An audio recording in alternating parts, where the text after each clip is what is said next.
también de Corintios.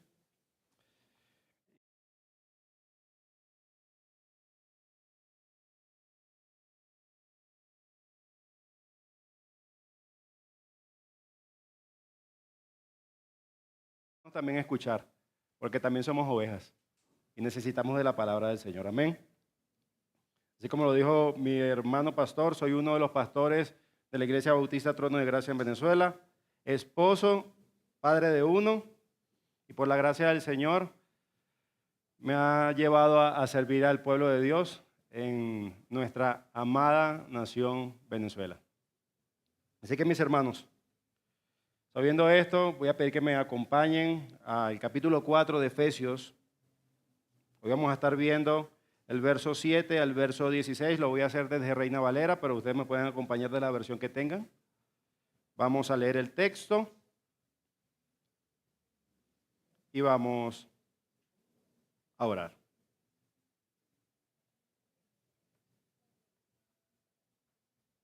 Efesios 4, verso 7 al verso 16. Dice la palabra de Dios: pero a cada uno de nosotros fue dada la gracia conforme a la medida del don de Cristo, por lo cual dice, subiendo a lo alto, llevó cautiva la cautividad y dio dones a los hombres. Y eso de que subió, ¿qué es? Sino que también había descendido primero a las partes más bajas de la tierra. El que descendió es el mismo que también subió por encima de todos los cielos para llenarlo todo.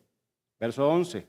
Y él mismo constituyó a unos apóstoles, a otros profetas, a otros evangelistas, a otros pastores y maestros, a fin de perfeccionar a los santos para la obra del ministerio, para la edificación del cuerpo de Cristo. Verso 13. Hasta que todos lleguemos a la unidad de la fe y del conocimiento del Hijo de Dios, a un varón perfecto a la medida de la estatura de la plenitud de Cristo, para que ya no seamos niños fluctuantes, llevados por doquier de todo viento de doctrina, por estratagemas de hombres para que engañar emplean con astucia las artimañas del error. Sino que siguiendo la verdad en amor, crezcamos en todo en aquel que es la cabeza, esto es Cristo, de quien todo el cuerpo, bien concertado y unido entre sí por todas las coyunturas que se ayudan mutuamente según la actividad propia de cada miembro, recibe su crecimiento para ir edificándose en amor. Oremos. Señor, tu sacrificio en la cruz nos recuerda algo. A ti te importa la iglesia. Cada uno de los que se ha arrepentido y ha puesto la fe en ti es parte de ese pueblo, es parte de la iglesia. Así que Dios, permíteme ser fiel a tu palabra y mis hermanos a ser fiel escuchando tu palabra. Ayúdanos a darte gloria y ayúdanos a salir de aquí no con más información técnica de tu iglesia, sino transformación que realmente impacte nuestro corazón, nuestra alma, y que seamos enternecidos por tu palabra y por lo que tú quieres, que todos los santos, que todo el cuerpo de Cristo actúe en pro de ella. Te lo pedimos a una sola voz, en nombre de Cristo Jesús. Amén.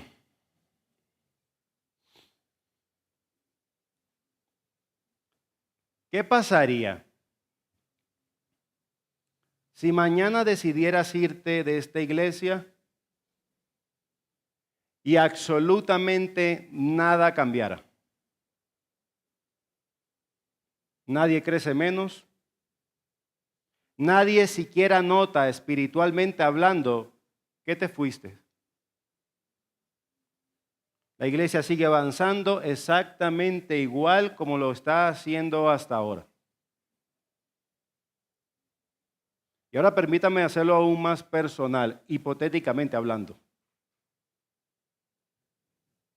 ¿Es posible que tu presencia en esta iglesia no esté realmente contribuyendo con el crecimiento de nadie?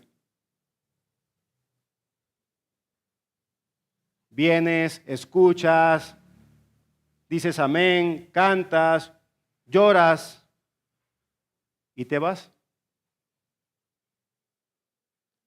Pero el cuerpo de Cristo, que es la iglesia, no creció a causa tuya, porque nunca hiciste nada por los demás.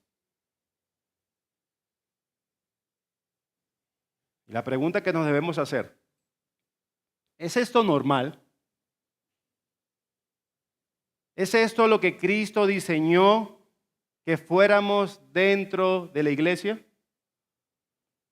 Y permítame ejemplificarlo. Cuando miramos las grandes catedrales de la historia, descubrimos algo fascinante. A simple vista parecen imposibles de hacer. De hecho, yo tengo, para recordarme esta verdad, cada vez que visito un país nuevo, siempre me acerco a las catedrales para recordar esto. Vemos en esas catedrales toneladas de piedras suspendidas en el aire, desafiando la gravedad, desafiando el tiempo. Pero todo ese peso descansa sobre una estructura específica, lo que se conoce como el arco de ojiva. Y aquí está el secreto que los arquitectos entendieron hace muchos años. En un arco, ninguna piedra es decorativa. Ninguna piedra está allí solo para observar y no hacer nada. Cada piedra ha sido tallada de una forma única y colocada en un lugar específico para cumplir una función que ninguna otra piedra puede cumplir. Y si quitas una de ellas, aunque parezca pequeña, aunque parezca insignificante a la vista, las grietas comienzan a aparecer y eventualmente toda la estructura corre el riesgo de venirse abajo. Y ahora escuchen esto con cuidado. Hermanos, Cristo está construyendo algo mucho más glorioso y grande que una catedral de piedra. Amén. Él está construyendo una iglesia con piedras vivas, las cuales tienen una función única. Así que la pregunta que tenemos que hacernos a nosotros: ¿somos alguien que simplemente asiste a la iglesia? ¿Somos alguien que no hacemos nada por los demás? ¿Somos alguien que viene a la iglesia solamente como un espectador? ¿O eres alguien que a través de ti el cuerpo está creciendo? Y es eso lo que veremos hoy. Por eso lo que pretendo argumentar esta mañana es lo siguiente. Aquí está como la idea central, el argumento. Cristo dio dones a la iglesia para que cada miembro haga crecer el cuerpo. Ahí está. Cristo dio dones a la iglesia para que cada miembro haga crecer al cuerpo. Y lo vamos a estar viendo a través de 3 encabezados, 3 puntos. Número 1, cómo Cristo entregó los dones a su iglesia. Y lo vamos a ver básicamente desde el verso 7 al 11. Punto número 2, ¿para qué fueron entregados los dones? Desde el verso 14, desde el verso 12 al 14. Y punto número 3, ¿cómo crece la iglesia a través de estos dones? Y antes de comenzar en nuestro texto, me gustaría contextualizar, saber dónde está Pablo aquí en Efesios 4. Y en este mismo capítulo 4, en la primera porción del capítulo, desde el verso 1 al 6, Pablo les recuerda a los efesios que los cristianos somos un cuerpo. Y también el pastor Dani nos lo recordó esta mañana. Que estamos unidos en Cristo y por Cristo. Y precisamente porque ya estamos unidos, nuestro deber es esforzarnos para proteger la unidad mediante la humildad, la mansedumbre y la paciencia. ¿Cuándo? Todo el tiempo. Así que ahora bien, una vez establecida la importancia de la unidad, Pablo nos muestra algo un poco más profundo o complementario, que la unidad de la iglesia no significa uniformidad. No significa que todos somos iguales. Él introduce la importancia de la diversidad, de dones para el servicio mutuo y cómo Dios bendice a la iglesia a través de la diversidad. Y Pablo no nos quiere dejar con conceptos abstractos.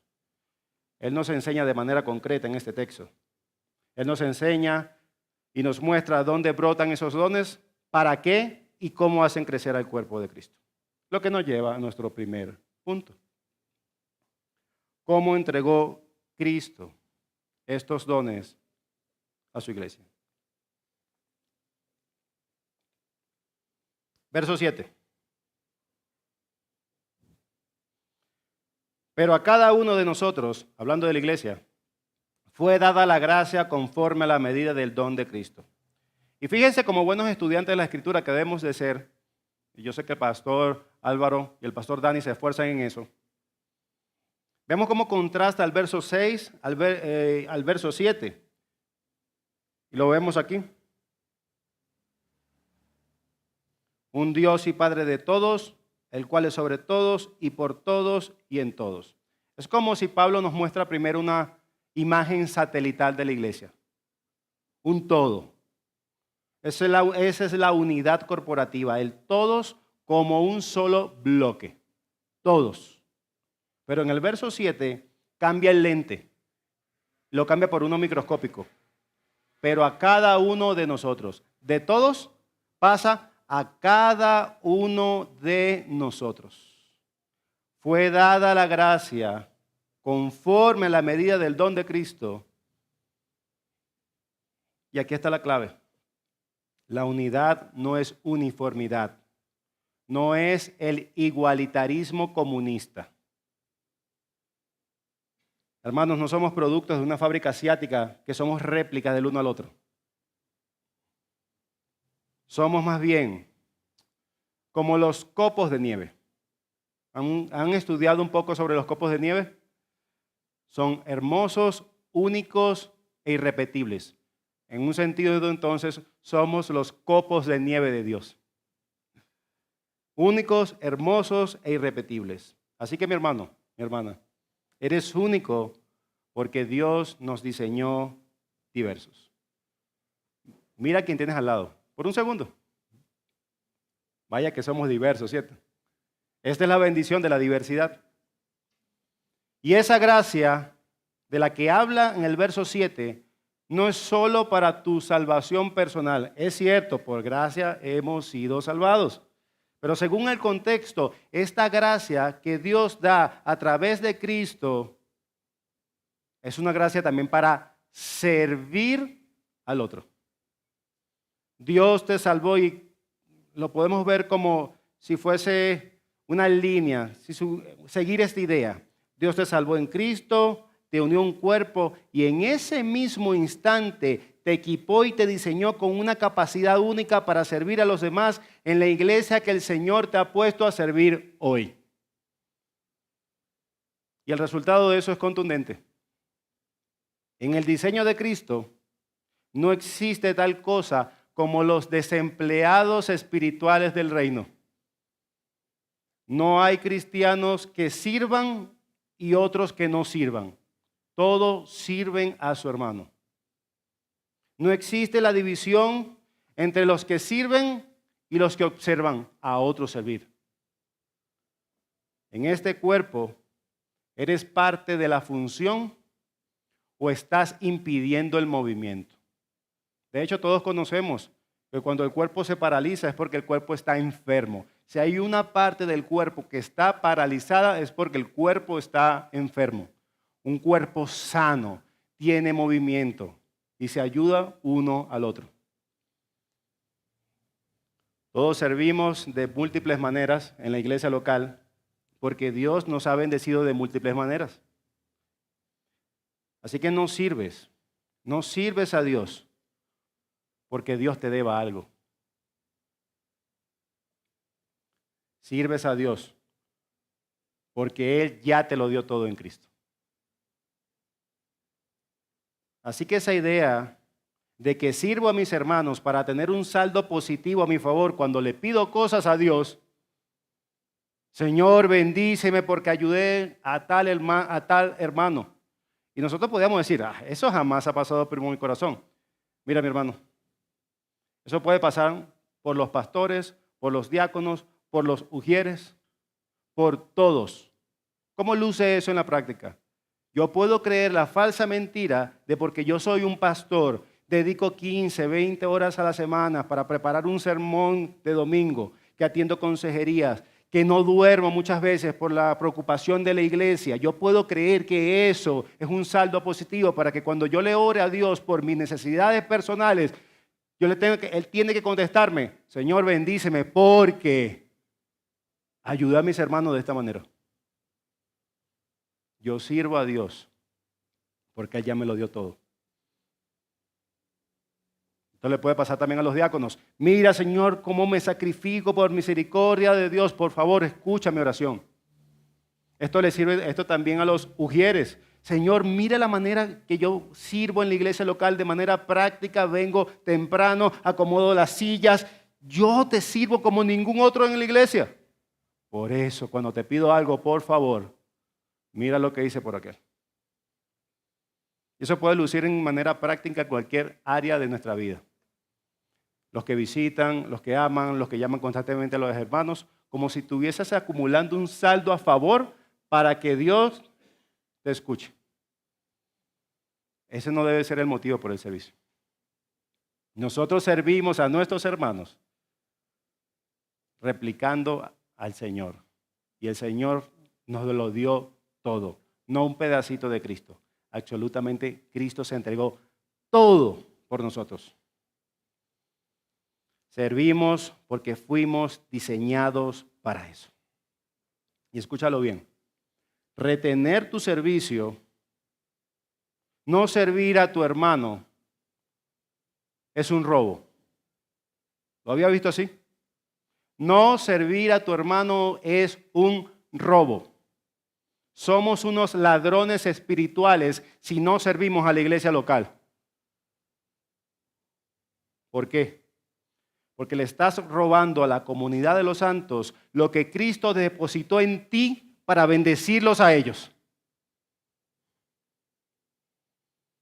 No fuiste llamado para ser un cliente en la iglesia.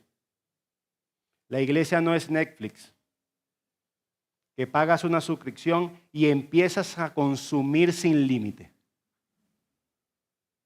Fuiste diseñado para ser un obrero en la iglesia, para ser parte de lo que Dios está haciendo en el mundo. Está recreando una nueva sociedad que le dé gloria a Dios y bendiga a tu hermano.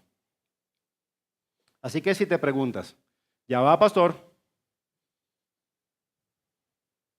¿de dónde voy a sacar fuerzas para servir con tanta intensidad que yo lo estoy haciendo? Si yo tengo trabajo, familia, hijos. ¿De dónde sale ese diseño único para el servicio? ¿Cómo Cristo entregó los dones a su iglesia? Para explicar eso, Pablo nos lleva a un campo de batalla. Verso 8. Por lo cual dice, subiendo a lo alto, llevó cautiva la cautividad y dio dones a los hombres. Pablo está citando ahí el Salmo 68, 18. Un canto que básicamente narra una marcha triunfal de Dios. Y este describe a Dios que está habitando con su pueblo en el monte Sinaí y decide en algún momento mudarse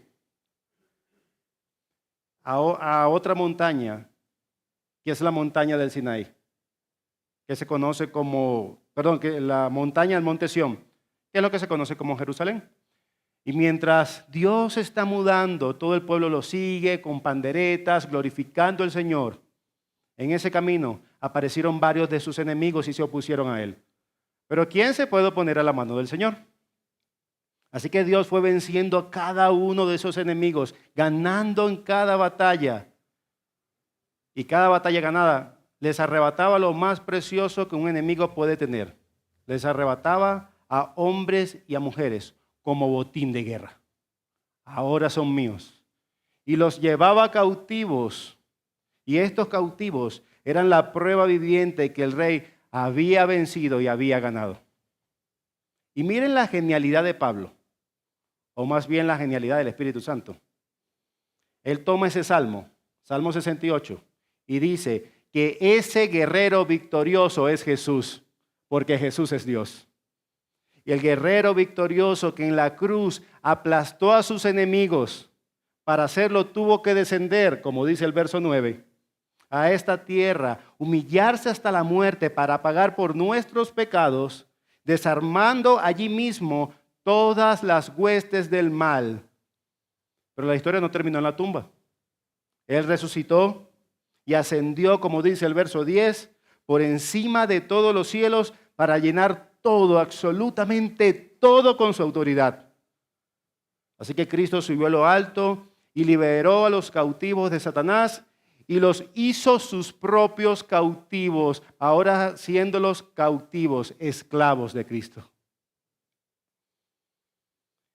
Y aquí está la pregunta clave. ¿Cuál es el botín? ¿Cuáles son los recursos? ¿Cuáles son los tesoros que Él reparte para edificación de su iglesia? No sé si lo había visto así, pero mi hermano, mi hermana, si tú te has arrepentido de tus pecados y has puesto tu fe en el Señor Jesús, ese botín eres tú. Los prisioneros somos nosotros, y escúchenlo bien, los que antes marchábamos encadenados por nuestro pecado, o como lo dice C.S. Lewis, los que éramos hijos del Señor de las profundidades, porque eso es lo que éramos, odiando a Dios, siendo sus enemigos, fuimos capturados por su gracia y atraídos a Él por medio de la cruz. Así que antes éramos prisioneros de guerra, enemigos que merecían la muerte, ¿o no? Ahora somos el botín del Rey. Él nos tomó de las filas del enemigo, nos limpió y nos trajo a su ciudad triunfal, que es la iglesia. Y aquí es donde está el milagro. Cristo no nos mantiene encadenados para exhibir nuestra miseria, sino que nos toma a nosotros, su botín, sus antiguos enemigos, y ahora nos regala, nos da como dones para bendecir, para servir a su pueblo. Amén. Tú eres un botín de Dios. Cristo te salvó, no solamente para estar sentado ahí esperando que venga la segunda venida o te llegue la muerte. Cristo te salvó con un propósito, para bendecir a la iglesia local, para hacer un don que se beneficie la iglesia local. Tú simplemente no estás aquí para escuchar, tú escuchas para estar edificado, para crecer, para ser discipulado, para poder servir mejor. Dios enriquece a su pueblo a través de nosotros. Tú eres un pedazo del botín de Cristo. Él te tomó a ti, que era su enemigo, te hizo suyo y luego te entregó de vuelta a su iglesia como un don precioso. Eres un regalo vivo para servir a los demás. Eres su brazo palpable, el cual extiende su misericordia a su pueblo. Y no sé si lo has pensado así. No estás en esta iglesia por accidente. Él ha orquestado todo. Tu salvación desde la eternidad, pero también tu servicio para con tu hermano en la iglesia local. Estás aquí porque el conquistador te puso en esta iglesia para bendecir al que tienes al lado tuyo. Y de ese botín, de esos hombres, de esa riqueza, de esos recursos, de esos dones transformados, Cristo tomó algunos como regalos específicos para guiar a su iglesia. Lo vemos en el verso 11, el cual nos dice, y él mismo constituyó a unos apóstoles, a otros profetas, a otros evangelistas y a otros pastores y maestros. Y fíjense bien, no son simples hombres que él tomó para guiar a su pueblo que tienen dones. Son hombres dones. Ellos mismos, nuestros pastores, son el regalo que Dios nos dio para guiarnos, para ser bendecidos.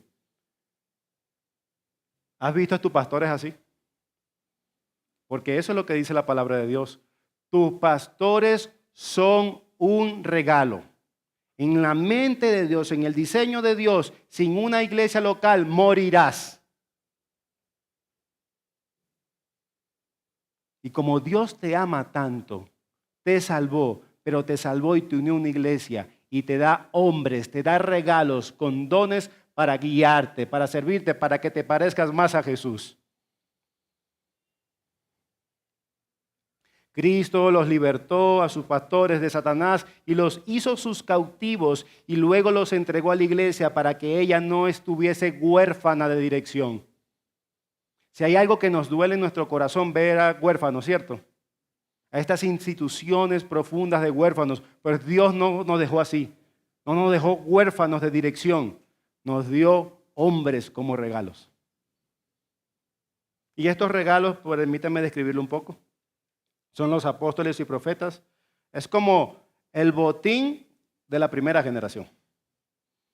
Ellos recibieron la revelación directa para poner el fundamento de la iglesia. Como hoy tenemos la escritura completa, estos oficios ya cesaron. Su trabajo de cimentación está terminado, como dice Efesios 2:20. Y está el otro grupo, evangelistas, pastores y maestros.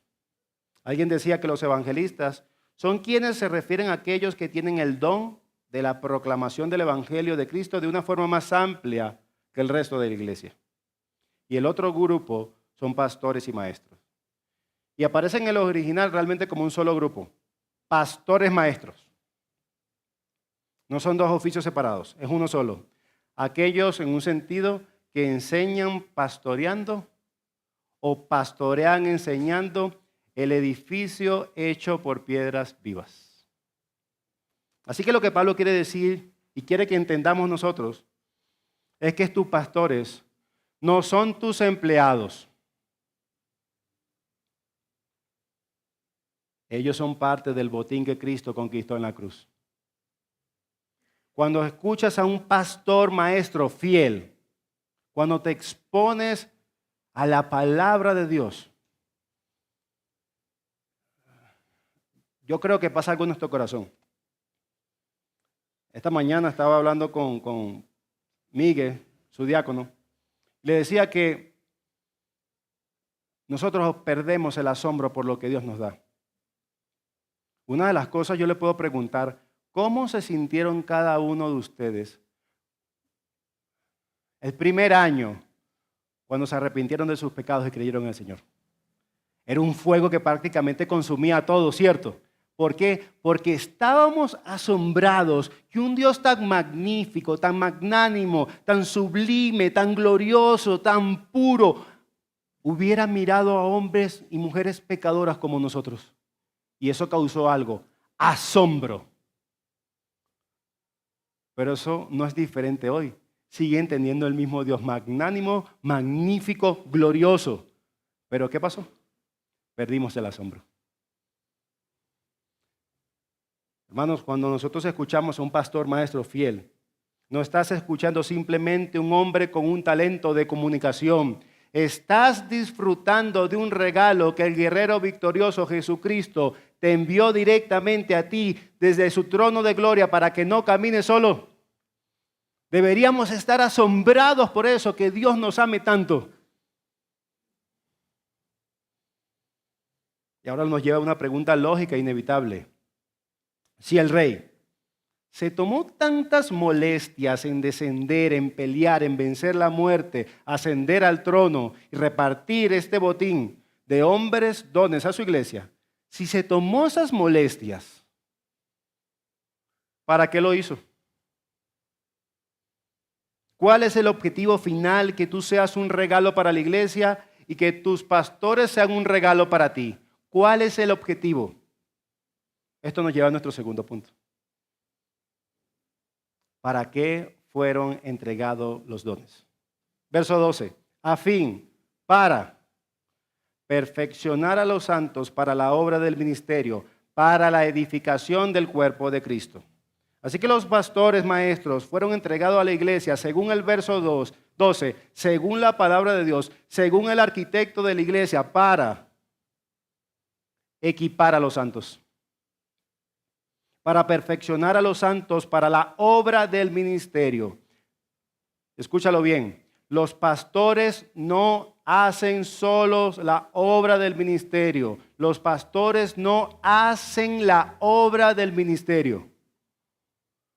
Equipan a los santos para que ellos lo hagan. ¿Sí lo estás entendiendo? Es la palabra de Dios que dice eso. Ellos perfeccionan a los santos para que el cuerpo edifique al cuerpo de Cristo. ¿Y cuál es esa obra del ministerio que deben hacer los cristianos en la iglesia local? Versos 13 y 14. Hasta que todos lleguemos a la unidad de la fe y del conocimiento del Hijo de Dios, a un varón perfecto, a la medida y la estatura de la plenitud de Cristo, para que no seamos niños fluctuantes arrastrados por el error. En pocas palabras, nos equipan para que seamos maduros.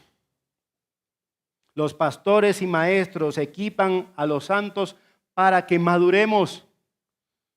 O en palabras del texto, para que crezcamos a la estatura de la plenitud de Cristo, para que seamos una réplica de Cristo. Los pastores, maestros fueron dados por Dios para que crezcamos, para que seamos una réplica fidedigna de Cristo en la tierra. Amén. Y el primero que se debe beneficiar de eso es el hermano que tienes al lado.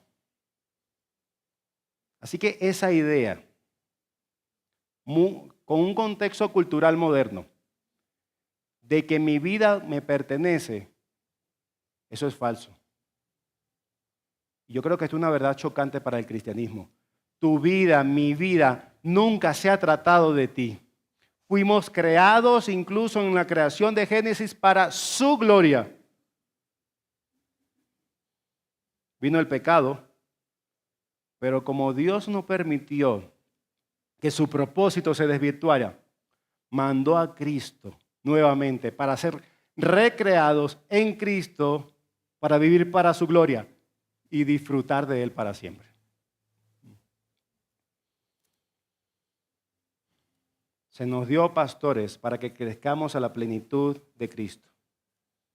Así que el ministerio, ¿qué es el ministerio? Es ayudar a tu hermano a madurar y a crecer. A través de un servicio sacrificial. Uy, esa palabra no nos gusta hoy. Y ese crecimiento, por supuesto, que no es automático. Requiere un esfuerzo, un gasto real de nuestra energía, una inversión real en nuestra agenda, en reacomodar a mi hermano en cómo servirlo. Nosotros no servimos a nuestra iglesia, a nuestros hermanos, con el tiempo que nos sobra.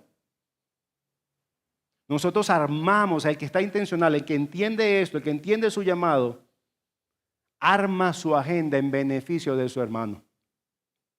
Sí, vas a seguir trabajando, sí, vas a seguir teniendo hijos, sí, vas a tener un montón de ocupaciones, la universidad, lo que sea.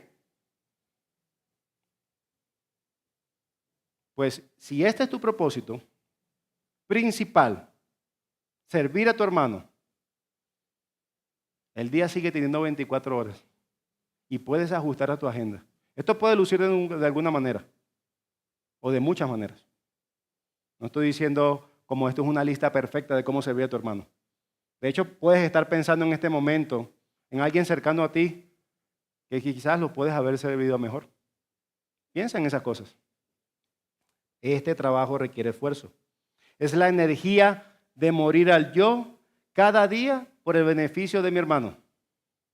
Si quieres que un músculo crezca, ¿qué hacemos? Tenemos que ejercitarlo, ¿cierto?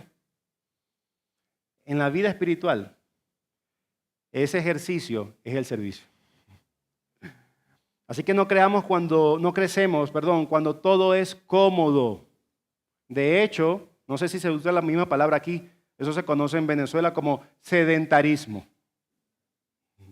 No crecemos, no nos ejercitamos cuando todo es cómodo. Y el sedentarismo es letal para un cuerpo sano. Crecemos cuando nos ejercitamos supliendo la necesidad del otro. Madurar es cada vez creciendo más hacia la estatura de Cristo. No es un regalo místico, no es una especie de maná que cae del cielo mientras dormimos. Es una decisión deliberada. Es invertir el tiempo en los demás cuando nadie te ve. No solamente los domingos, no solamente es acomodar las sillas para que los demás hermanos se sienten. Eso no solamente es el servicio, es cuando nadie te ve y nadie te lo va a reconocer. Para que el fruto se vea, tu hermano crezca, donde otros lo necesitan. Escúchame atentamente. Estamos gravemente equivocados si pensamos que esta congregación y la que sea existen para nuestro consumo. La iglesia no es algo para ser consumido. Esto no es una función de teatro que venimos a ver actores profesionales como los pastores, los diáconos, los ujieres, los servidores, a aplaudir y me voy. Esto no es una obra de teatro. Esta es la obra de Dios. Y todos tenemos que estar involucrados si hemos sido salvados por el Señor Jesucristo. Debemos acabar con esa mentalidad de consumo, de clientelismo. Muchos asisten, lamentablemente, con esta mentalidad a la iglesia. Estoy aquí, yo vengo para esta iglesia me gusta porque me gusta la música, me gustan las relaciones, me gustan los recursos. Vengo a consumir y me voy. Este pasaje desmiente el consumismo. Este pasaje exige contribución, no consumo. Y ese equipamiento es que habla la Biblia, o el que habla la Biblia que tiene un solo fin, y es cambiar tu mentalidad, o más bien, madurar en tu mentalidad. Y yo quisiera hacer unas preguntas de autoanálisis. No tiene que responderles a nadie, sino de análisis. La diseñé para ver si realmente tenemos una mentalidad de consumo. Alguien que tiene una mentalidad de consumo piensa así de la iglesia. ¿Cómo puedo beneficiarme de esta iglesia? ¿Qué hay para mí en esta iglesia? Quizás yo vine a esta iglesia para casarme, para buscar amigos. Y aunque probablemente aquí te puedes casar y vas a tener buenos amigos, pero ese nunca va a ser el objetivo para que yo vaya a una iglesia, porque eso es una mentalidad de consumo.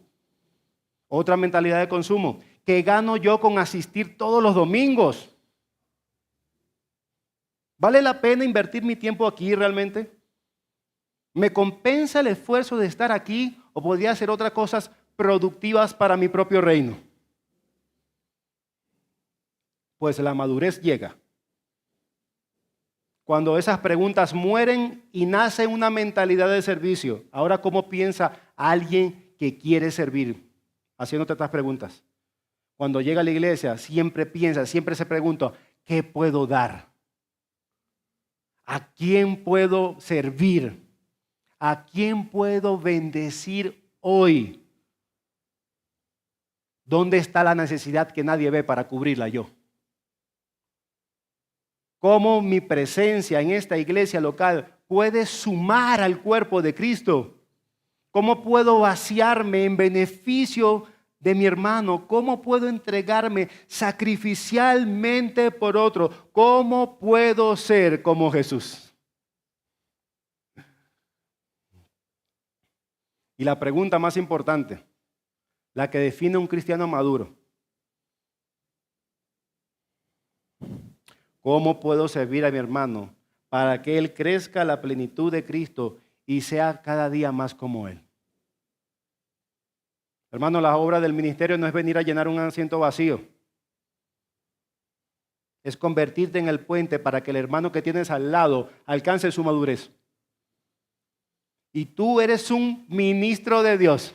No sé si te habías visto así. Que te dio como un regalo para servir a tus hermanos. ¿Cómo te equipan tus pastores para que hagas las obras de este hermoso ministerio?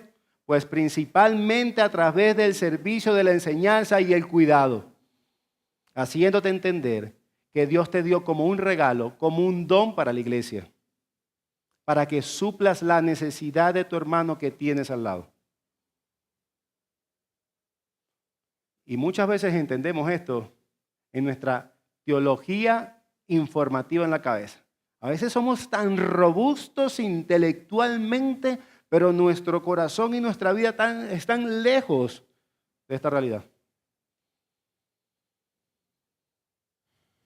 Pero pastor, un momento. Yo tengo la respuesta a eso. Es que yo no conozco mi don. Yo no sé cómo puedo servir a los demás. Y Pablo nos enumera aquí, no los enumera aquí, es cierto, pero existen muchos dones en la Escritura, como lo vimos, por ejemplo, hoy en Corintios 12, también lo podemos ver en 1 de Pedro 4, en Romanos 12, el cual puedes estudiar con calma en tu casa. Pero te voy a dar una lista no exhaustiva porque terminaríamos aquí, no terminaríamos, de la manera que puedes servir a tu hermano. Cuando veas la necesidad en tu hermano, allí tienes una oportunidad de ministerio. Lo repito, cuando veas una necesidad de tu hermano, allí tienes una oportunidad para que hagas el ministerio, para que lo ayudes a crecer más, madurar más y ser más como Cristo. Así que aquí van algunos ejemplos, una vez más, no exhaustivos, de cómo podemos bendecir a nuestros hermanos, cómo podemos servirle, cómo podemos ayudarle. Número 1, en la confusión. Si tu hermano no entiende la Escritura, no los juzgues. Siéntate con él y ábrele el camino. Inviértele tiempo. En la intercesión. Si tu hermano te pide oración, no solo digas un amén, y si te lo dice escrito, no solamente le pongas un corazoncito. Involúcrate en su batalla. En la restauración, si tu hermano necesita corrección, no solo le muestres el error, restáuralo, exhórtalo, corrígelo, pero con amor, gracia y paciencia. En la empatía, si tu hermano está desanimado, sosténlo, llora, acompáñalo y si triunfa, que su victoria sea la tuya. En la tentación, si ves a tu hermano luchando, no lo dejes solo en la batalla. Ayúdalo a mantenerse firme y recuérdale las promesas de Dios. Los pastores nos equipan para esto. En la soledad, si notas que tu hermano se está alejando, no esperes que regrese solito a la iglesia. Búscalo, tráelo de vuelta y hazle saber que su lugar en el cuerpo es irreemplazable. Y podríamos decir que lo que acabamos de mencionar son una especie de servicios para el alma. Pero como decía Amy Carmichael, el Dios que creó nuestras almas también la colocó en un cuerpo de necesidades. Así que lo que abre es un abanico prácticamente de infinitas probabilidades o oportunidades para servir intencionalmente a nuestros hermanos, también para cubrir las necesidades del cuerpo. En la enfermedad, si tu hermano está postrado en una cama, no le envíes solo un mensaje, espero que mejores pronto. Ve y acompáñalo en su necesidad. Tu presencia es el abrazo de Dios. En la escasez, si te enteras que un hermano no tiene en su mesa, no le digas Dios proveerá. Conviértete en su canal de provisión. No vayas corriendo inmediatamente a los diáconos. Diácono, mira, hay una necesidad. Si Dios te la hizo saber a ti primero, cúbrela tú. Si no puedes, si es muy grande, ahí la iglesia puede involucrarse. Pero si puedes, hazlo tú.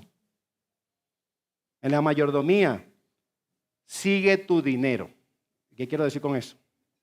Si ayudas específicamente a un hermano con una necesidad financiera, no simplemente le tires el dinero o lo transfieras en una cuenta Nequi, ¿se llama así?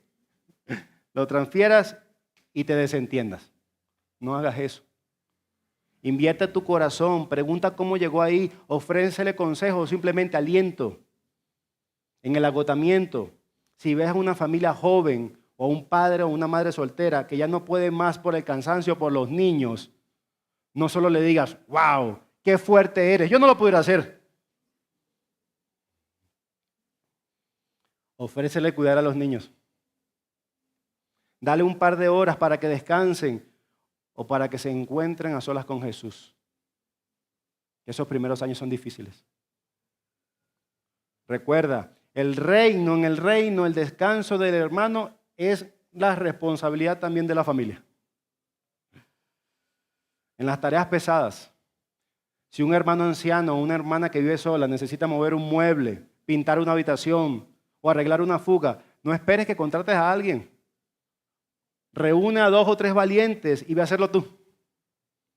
Ser familia significa que mis manos están al servicio de mi familia. Así que cada vez que sirve de esa manera, para el alma y para el cuerpo, le dices a tu hermano, no solamente con tu boca, sino con tu servicio, tú le importas a Dios. Porque el diseño está funcionando. El diseño que Él estableció para la iglesia, para la escuela, para la iglesia local, está funcionando. Y Él está siendo amado. Está cumpliendo el rol que Dios diseñó para la iglesia local. Y miremos ahora lo que produce este servicio en el cuerpo de Cristo. Y produce algo glorioso. Cada vez que servimos de esta manera, produce crecimiento. Produce madurez. Lo que nos lleva a nuestro punto 3. Y último, ¿cómo crece la iglesia a través de los dones? Verso 15 al 16.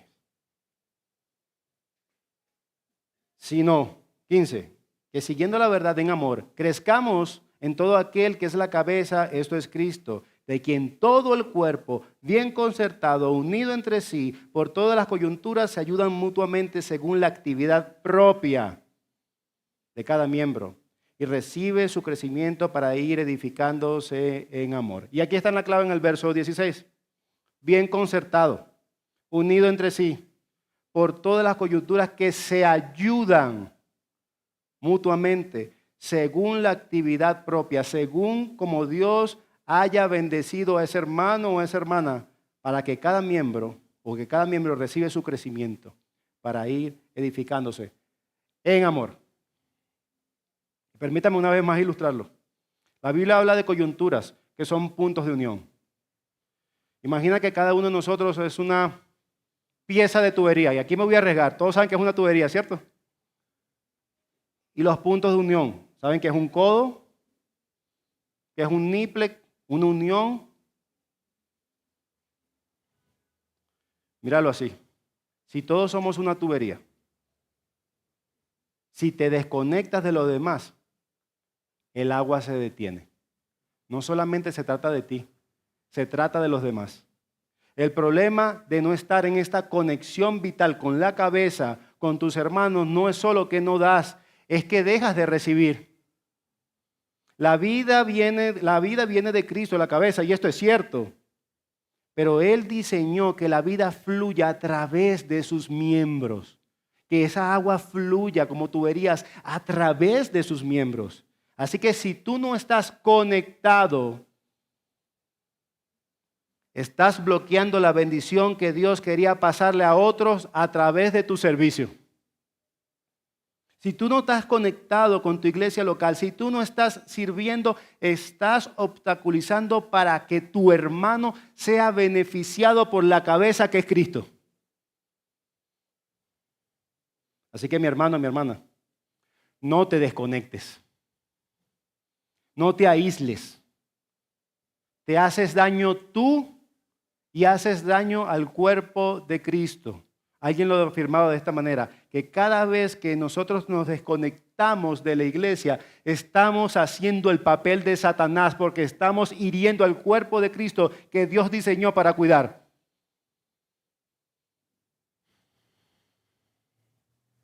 No solamente te haces daño tú, sino al cuerpo. Hermano, la iglesia no es el autoservicio de McDonald's. ¿Se han pasado por ahí? Van por el carro, piden su cosita y se van. Pues la iglesia no es eso. No llegas en el carro, pasas por la ventanilla el domingo, recoges tu bolsa de bendición, que es el sermón, la música, algunas conversaciones interesantes, y te vas rápido a tu casa a consumirlo solo. Eso no es la iglesia de Dios. En el autoservicio no hay relación, no hay comunidad, solo hay una transacción rápida para aliviar un hambre puntual. Pero la iglesia no es una franquicia de paso, es un cuerpo vivo. La meta no es que digas, ¡ay, qué bonito mensaje! A la casa. Ya cumplí, ya tuve comunión un ratico y me voy. Porque esto no es un autoservicio. La iglesia no es un autoservicio.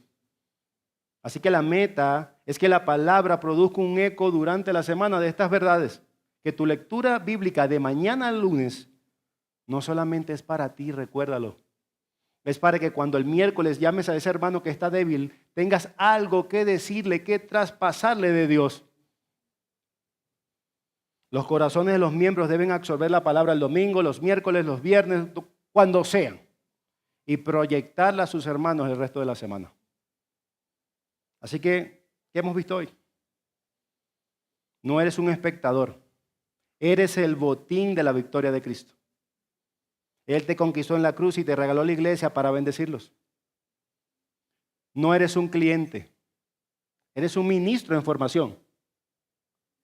Y tu ministerio no es consumir bendiciones, sino madurar hasta que tu vida sea el combustible para que ayude a otros a crecer. Y el resultado, crecimiento. No eres una isla, eres una coyuntura. Eres el canal por donde fluye la vida de Dios. Si te desconectas, te secas. Pero si te unes, el cuerpo sigue creciendo. Y recuerden el argumento. Cristo nos dio dones a la iglesia para que cada miembro haga crecer al cuerpo. Y ahora como me quiero también adelantar a las artimañas de Satanás. Porque después de escuchar un mensaje como este, quizás él puede venir a susurrarte en el oído. Qué bueno que el pastor dijo esto. Porque ¿sabes algo? A mí nadie me llama. A mí nadie pregunta cómo estoy. A mí nadie me ama. A mí. A esta iglesia le falta amor. Eso es un eco de Satanás. Pero no, mi hermano, mi hermana. Cambiemos ese chip satánico de la autocompasión. Ese pensamiento que es un parásito que drena la vida de la iglesia. Porque hoy el Señor nos dice, olvida eso. Y empieza a llamar tú, empieza a servir tú y empieza a entregarte tú por el beneficio de los demás. Tú. Cristo no te salvó para que la iglesia gire alrededor de ti. Él te salvó para que fueses ese don de Dios, ese regalo para tu hermano. Te salvó para que te entregaras por tu hermano como Él se entregó completamente por ti en la cruz. Qué buen ejemplo. Mira a tu alrededor. Estos son los hermanos que Cristo te llamó a servir. Este es tu cuerpo. Esta es tu familia. Así que sal de aquí hoy, no como una bolsa de McDonald's que lo vas a consumir tú solo, sino con las manos listas para sostener y servir a tu hermano. Porque ¿sabes algo? No eres un espectador, eres un servidor. Oremos.